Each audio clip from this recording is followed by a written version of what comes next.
सबसे पहले मैं ब्रिक्स के सफल संचालन के लिए राष्ट्रपति पुतिन को बधाई देता हूं। आपके गाइडेंस और इनिशिएटिव की वजह से वैश्विक महामारी के समय में भी ब्रिक्स अपनी गति को बरकरार रख पाया है।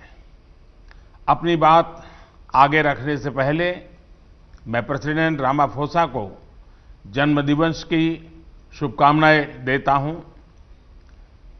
एक्सेलेंसीज, इस साल के समिट का theme BRICS partnership for global stability, shared security and innovative growth प्रासंगिक तो है ही, किंतु दूरदर्शी भी है। विश्व में महत्वपूर्ण जियो स्ट्रैटेजिक बदलाव आ रहे हैं, जिनका प्रभाव स्टेबिलिटी, सिक्योरिटी और ग्रोथ पर पड़ना और पड़ता रहेगा। और इन तीनों क्षेत्रों में ब्रिक्स की भूमिका अहम होगी। एक्सेलेंसीज, इस वर्ष दूसरे विश्व युद्ध की 75वीं वर्षगांठ पर हम वीर गति पाए सैनिकों को श्रद्धांजलि देते हैं। भारत से भी 2.5 मिलियन से अधिक वीर इस युद्ध में यूरोप, अफ्रीका और साउथ ईस्ट एशिया जैसे कई फ्रंट्स पर सक्रिय थे।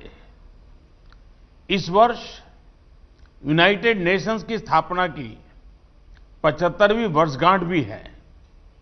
यूएन के एक संस्थापक सदस्य के रूप में भारत मल्टीलेटरलिज्म का दृढ़ समर्थक रहा है।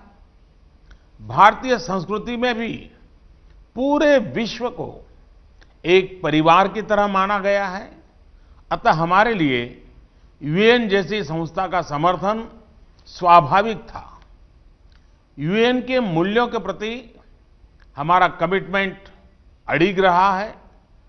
पीस कीपिंग ऑपरेशंस में सबसे अधिक वीर सैनिक भारत ने ही खोए हैं, किंतु आज मल्टीलेटरल सिस्टम एक संकट के दौर से गुजर रहा है।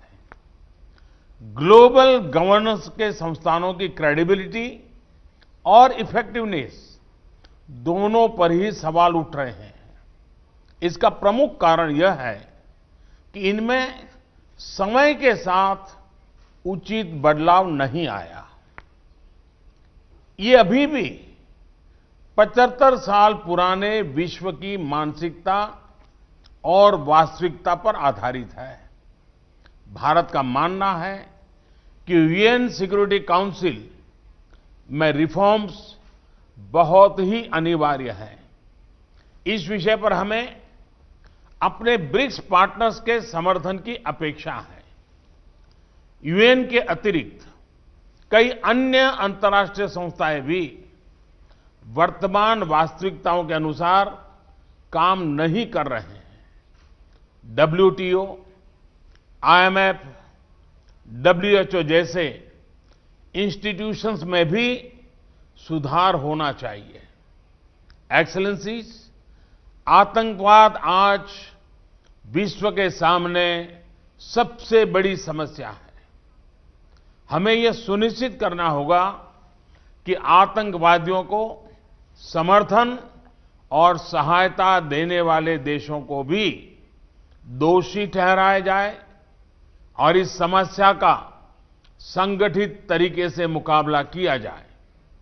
हमें खुशी है कि रूस की अध्यक्षता के दौरान ब्रिक्स काउंटर टेररिज्म स्ट्रैटेजी को अंतिम रूप दे दिया गया है।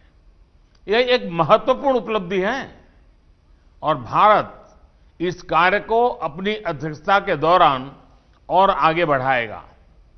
एक्सेलेंसी, कोविड के बाद की वैश्विक रिकवरी में ब्रिक्स इकोनॉमीज की अहम भूमिका होगी।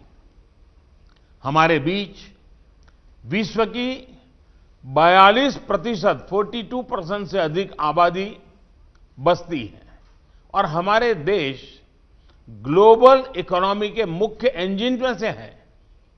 ब्रिक्स देशों के बीच आपसी व्यापार बढ़ाने का बहुत स्कोप है। हमारे आपसी संस्थाएं और सिस्टम्स जैसे BRICS, interbank cooperation mechanism, new development bank, contingent reserve arrangement और कस्टम्स कोऑपरेशन आदि भी वैश्विक रिकवरी में हमारे योगदान को इफेक्टिव बना सकते हैं। भारत में हमने आत्मनिर्भर भारत अभियान के तहत एक व्यापक रिफॉर्म प्रोसेस शुरू किया है। यह कैंपेन इस विषय पर आधारित है कि एक सेल्फ रिलायंट और रेजिलिएंट भारत पोस्ट कोविड अर्थव्यवस्था के लिए फोर्स मल्टीप्लायर हो सकता है और ग्लोबल वैल्यू चेन्स में एक मजबूत योगदान दे सकता है। इसका उदाहरण हमने कोविड के दौरान भी देखा, जब भारतीय फार्मा उद्योग की क्षमता के कारण हम 150 से अधिक देशों को आवश्यक दवाइयां भेज पाए। जैसा मैंने पहले भी कहा है, हमारी वैक्सीन उत्पादन और डिलीवरी क्षमता भी इस तरह मानवता के हित में काम आएगी। भारत और दक्षिण अफ्रीका ने कोविड-19 वैक्सीन उपचार तथा जांच संबंधी इंटेलेक्चुअली प्रॉपर्टी एग्रीमेंट्स में छूट दिए जाने का प्रस्ताव रखा है। हमें आशा है कि ब्रिक्स के अन्य देश भी इसका समर्थन करेंगे। अपनी ब्रिक्स अध्यक्षता के दौरान भारत डिजिटल हेल्थ और ट्रेडिशनल मेडिसिन में ब्रिक्स सहयोग बढ़ाने पर कार्य करेगा। इस मुश्किल वर्ष में भी रूसी अध्यक्षता में पीपल टू पीपल रिश्तों को बढ़ाने के लिए कई इनिशिएटिव्स लिए गए, जैसे कि ब्रिक्स फिल्म फेस्टिवल और युवा वैज्ञानिकों और युवा राजनयिकों की बैठकें। इसके लिए मैं राष्ट्रपति पुतिन का हार्दिक अभिनंदन करता हूं। एक्सेलेंसीज, 2021 में ब्रिक्स के 15 वर्ष पूरे हो जाएंगे।